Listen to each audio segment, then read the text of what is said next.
This is probably the key point that has identified the real subjects in the context of solving key, probably global issues.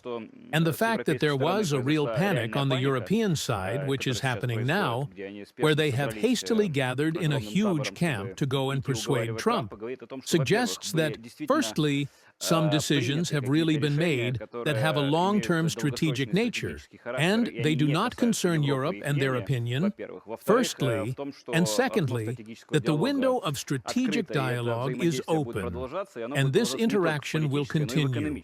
And it will continue not only in the political, but also in the economic, which for Ukraine as a whole, and for the continuation of this war, which is the main factor for survival for Europe, is a very bad signal.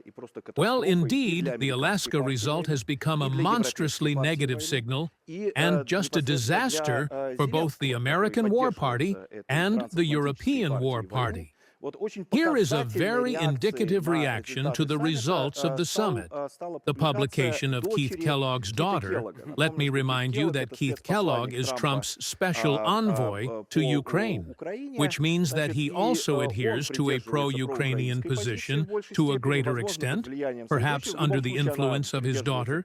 In any case, she also adheres to a pro-Ukrainian position. Let's listen to what she published after the summit in Alaska.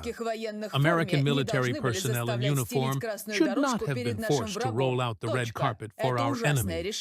Period. This is a terrible decision, and those responsible must answer with a knife in the back.